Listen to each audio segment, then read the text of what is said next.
So next up, we're going to talk about one of the more recent developments or trends or just important ideas in the world of HTML, something called semantic markup.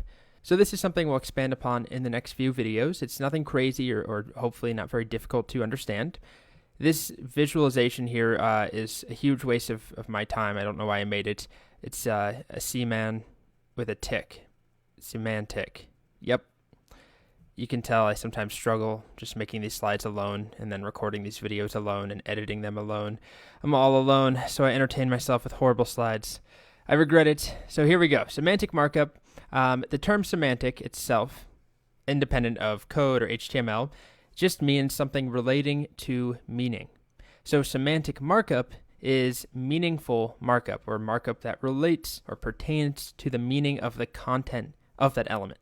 So I'm going to start by showing you the older non-semantic approach to writing documents. Here is a website that I actually really like. It's medium.com, great blog, and I don't know, is that what you'd call it? Just a blog, sort of writing publication. I don't know. It's a platform for people to write. Now, if we look at it, it looks nice and modern and clean and easy to understand, nice design. But if I open up the DevTools, and I'll make this a bit larger so you can read it better. If we look at what the actual elements are that are being used here, it's, look at that, div, h2, and then div, okay, and then let's keep going down. Let's look at something. I mean, it's not fair if each one of these is a div. Sure, that's all of these right here. But let's look at another part. How about this right here, this section of content? Let's inspect it. Well, if we look at that, we've got a div with a div with a div with another div and a div and a div and an h2 and then a div. This is meaningless markup. Looking at the actual elements here, how would you know what this is supposed to be or what this is or what this is? It's just meaningless. It's just generic divs. They're just containers. Of course, it's styled and it looks nice and it's easy to understand here, but the markup itself is just a whole bunch of divs. Now let's compare that to another website. This is Stripe's website. And I'm going to open this up here. It's got a kind of similar layout in the sense that we have these chunks of content, like a section there, right? We've got this section here. Here's another group of stuff. It's kind of similar. There's some sort of footer at the bottom. There's a navigation thing at the top. And if we look at what Stripe does, we open up the DevTools, we'll inspect. There's still going to be divs, but let's start at the very top. We've got an element here called main. This is a new element we haven't seen. And this element is exactly the same as a div in how it works or what it does, except it just has a different name. And it just means that this is the main content of the page. If we go to Medium, what do we have? Well, just a div. Div. So this is a very simple change, but main indicates this is the main content. Now, we'll talk about why this matters in just a bit, but let's keep going. What do we have next? Oh, we've got a header element. So this also functions exactly like a div, and it's just the header of the page. And if we open that up, what do we have? All right, we've got a div, and then we've got a section of content, a section element, another new element we have not seen. It's exactly the same as a div, but a different name. And then if we open this up, we've got more stuff in here, right? I expanded a couple of other things. Right here, we have nav elements. So navs for navigation, just like divs, but they are called navs. And they tell us what they do. They are meaningful. Compare that to what we have on Medium. I feel bad for ragging on Medium. Obviously, these are very talented developers. What do we have? Div with a div with an h4 with more divs. There's no nav here, but a nav would be perfect. This is navigation. That's all that it's there for. These are navigation links. Why not use an element like a nav? Well, the main reason is that these elements are newer. They're not brand new by any means, but they haven't always been part of HTML. Things like navs and mains and headers and footers. Speaking of footer, if we go down to the bottom of this page, we look at the footer here. It is a footer element. It's an actual footer. That's what it's called. Again, just like a div, but it tells us a bit about what it is. Now, if we look at the footer on Medium, it might be a footer element. Nope, it's just a div. So just looking at this markup, we really can't tell anything about what the content is. Versus over here, we at least have an overview of, all right, we've got a footer at the bottom, we've got a header, we've got a bunch of different sections, so we didn't really hit those yet, but if we look at one of these sections right here, whoops, click that, hover, that's a section of content.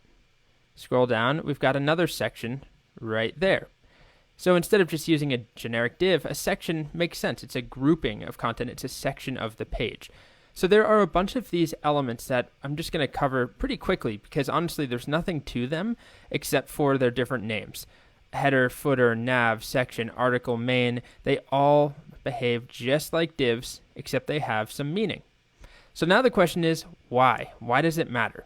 So there are a couple of reasons. It all comes down to adding meaning to our markup, and that meaning could be meaning for other computers or for an application or a crawler like Google.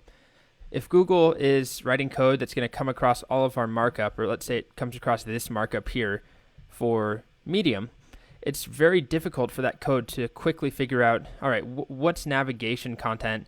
Where are all the links on this page? If a crawler is trying to find navigation links, often that's what they do. One of the strategies for crawling is just finding all the links in a nav bar or all the links in a footer and crawling those and continuing to visit those pages and do the same thing over and over. Now on this document, it's not immediately clear where the navigation content is, versus here, well, I closed it, but as we saw, it was very easy because it's just called out with the actual element nav. Here's a nav for navigation content.